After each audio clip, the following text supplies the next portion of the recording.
By the end of this holiday season, radio stations around the world will play Jose Feliciano's Feliz Navidad an innumerable millions of times.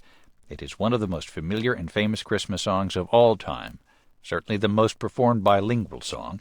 People hear it and they sing along on the radio, in shopping malls, in buses, in offices, garages, restaurants, stores, living rooms, and concert halls around the world.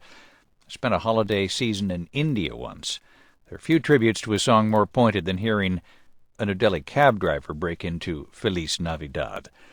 The song has become synonymous with the season, and so it is our pleasure to welcome the man who wrote it and sang it into musical history, Jose Feliciano, who joins us from Connecticut. Feliz Navidad y bienvenido a la programa. Muchas gracias, Scott. Feliz Navidad to you. I wish an abundance of health to your family.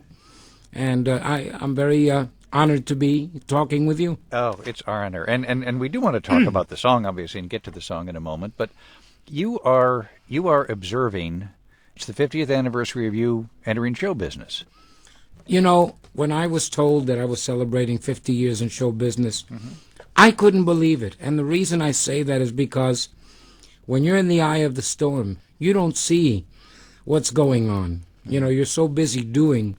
So when I found out that I was celebrating 50 years in show business, I had to reflect, because a lot of artists don't last that long. Yeah. And so I'm so honored. I thank God for giving me this privilege of celebrating 50 years in show business.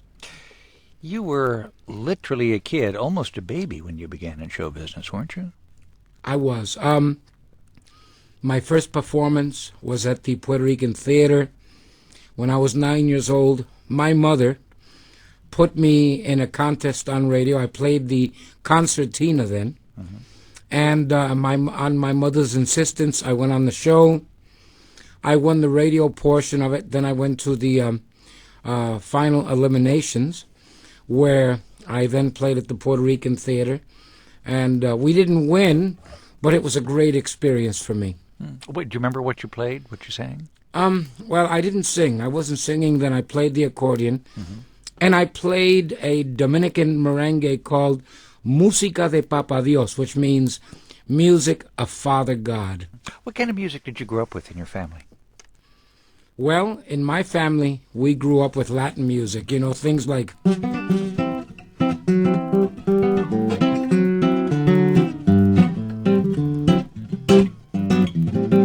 that kind of thing. And then I got into rock and roll, into things like... And of course, my parents go, oh, my goodness. I drove them crazy because I loved rock and roll. And when I'd come home from school, the first thing I did was tune into American Bandstand. And I'd watch that, and I'd play guitar along with the songs that were being played. And so I grew up loving music. I had an uncle who played the cuatro, which is a Puerto Rican instrument. And I used to accompany him at 3 years old on a tin cracker can. And then I got really interested in music, playing the accordion at 7. And I have to say, I want everybody who's listening to this interview with us to know that we live in the greatest country in the world. For somebody like me to come from Puerto Rico with nothing and still be able to have an opportunity to do what I wanted to do, I love this country, and I wouldn't trade it for any country in the world.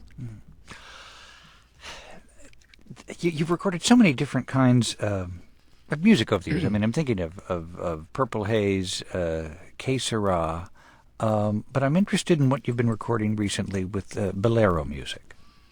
Well, with bolero music, last year, I had an album that was, it was entitled Señor Bolero 2, and I had a single on it that went kind of, Lo que yo tuve contigo fue un enredo tan divino que en la vida no podré olvidar. Fue la gloria y fue un infierno, fue tan loco y fue tan tierno, que se sufre cuando ya no está. Those kind of things. I just finished doing also a Mexican album, Mexican rancheras, which is called Mexico con Amor, and I did a song on it that goes, pasaste por mi lado con cruel indiferencia, tus ojos ni siquiera voltearon hacia mí. Things like that, and I've been writing songs of my own, and I'd like to say this to you, Scott. Feliz Navidad, Feliz Navidad, Feliz Navidad, próspero año y felicidad.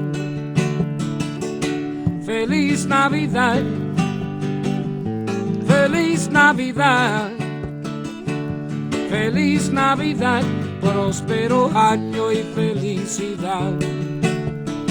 I want to wish you a Merry Christmas. I want to wish you a Merry Christmas. I want to wish you a Merry Christmas from the bottom of my heart. I want to wish you a Merry Christmas. I want to wish you a Merry Christmas. I want to wish you a Merry Christmas on NPR. Hey, from my heart.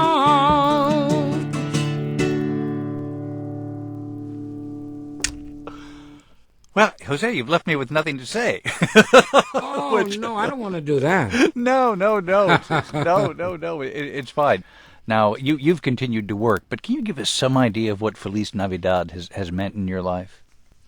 Well, it's meant a lot. First of all, when I wrote it, I never thought, Scott, that this song would be so well accepted. Mm-hmm. First of all, because, well, it was in Spanish, and then I first wrote it in Spanish, and then I thought, you know what? I don't want to give the English stations an excuse why they can't play it.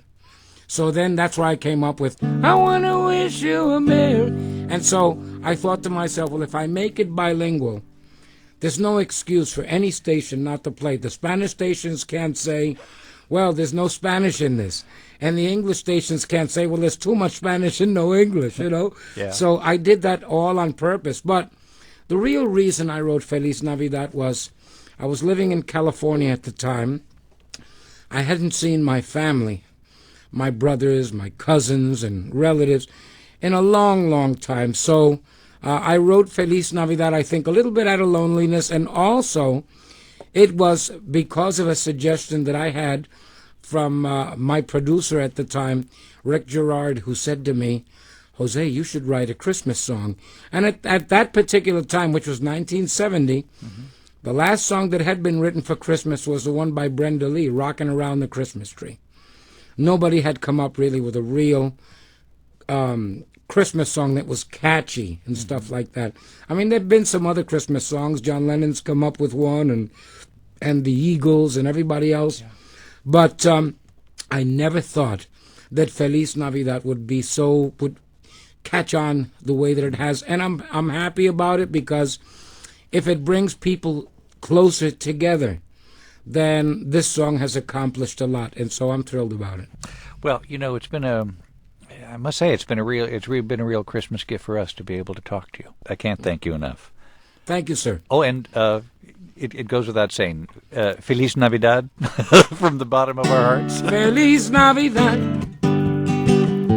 Feliz Navidad, Feliz Navidad, próspero año y felicidad. I want to wish you a Merry Christmas. I want to wish you a Merry Christmas. I want to wish you a Merry Christmas from the bottom of my heart, here on NPR Radio.